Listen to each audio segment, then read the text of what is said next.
Hi ஹலோங்க, நான் உங்கள் சுமதிங்க. இன்றைக்கி என்னோடய ஒர்க் அவுட் இவ்வளோதாங்க. ஹார்ட் ஒர்க் கொடுக்க முடிஞ்சுது, தெரியுதுங்களா? இந்த அளவுக்கு தான் ஸ்ப்ரெட் ஆகிருக்குது. இதுக்கே 1.5 hour எடுக்குது.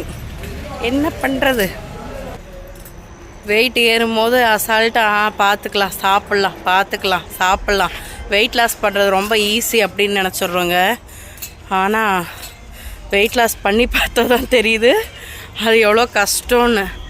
10 கிலோவாக டக்குன்னு ஏறிடுதுங்க. ஆனால் 10 கிராம் குறைக்கிறதும் ரொம்ப எஃபர்ட் போட வேண்டியதாக இருக்குது.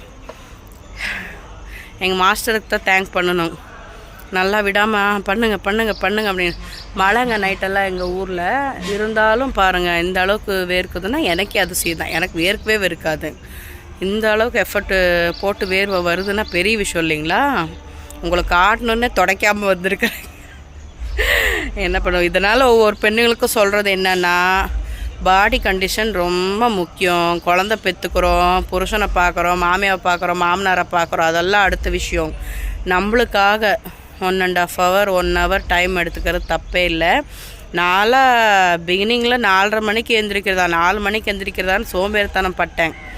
ஆனால் இப்போ தான் தெரியுது அது எந்திரிக்கிறது எவ்வளோ சுகம்னு சொல்லி. நிஜமாலுமே அப்படி எந்திரிச்சிட்டோம்னா ஒன்ஸு அதனுடைய இதே நல்லா இருக்குங்க. என்னோடய ஸ்கின் எல்லாம் கருப்படைஞ்சு இருந்தது, இப்போ ஓரளவுக்கு பரவாயில்லைங்க. நெக்கெல்லாமே டார்க்காக இருந்தது. இந்த வேர்வை வர்றது கொஞ்சம் டைட் ஆகுதில்ல பாடி, அதனால் கொஞ்சம் பரவாயில்ல, நல்லா இருக்கிற மாதிரி இருக்குது. நானும் சீட்டிங்கெல்லாம் பண்ணுவேன். மாதம் 30 நாள்னா 20 நாள் தான் ஜிம்முக்கு வருவேன், அது வேறு விஷயம். அப்புறம் நம்ம அடுத்த இதுவும் நம்ம ரொம்ப ஸ்ட்ரிக்டாக இருக்கிறோன்னு அப்படியும் பண்ணக்கூடாதுங்க. அப்பப்போ நம்மளும் கொஞ்சம் சீட்டிங் பண்ணிக்கணும், அதே டைமில் கொஞ்சம் எஃபர்ட்டும் போட்டுருணும். இதுதான் உலகத்துக்கு நான் சொல்ல விரும்புகிறேன். ஒவ்வொரு லேடிஸும் என்ன பண்ணுறீங்கன்னா, வாக்கிங் போகிறீங்களோ இல்லையோ, ஜிம்முக்கு போங்க. ஒரு 1 hour உங்களுக்கான டைம் ஸ்பெண்ட் பண்ணுங்கள். எத்தனையோ லேடிஸ் ஜிம் இருக்குது. இல்லை இதில் என்ன இருக்குது, அண்ணா தம்பியாக நினச்சிக்கிட்டா பொது ஜென்ஸ் ஜிம்முலேயும் நம்ம போய் ஒர்க் அவுட் பண்ணலாம். ட்ரை பண்ணுங்கள். ஓகே, பாய். பிடிச்சிருந்தா ஃபாலோ பண்ணிக்கோங்க, சப்ஸ்கிரைப் பண்ணுங்கள், லைக் பண்ணுங்கள், ஷேர் பண்ணுங்கள். பாய்.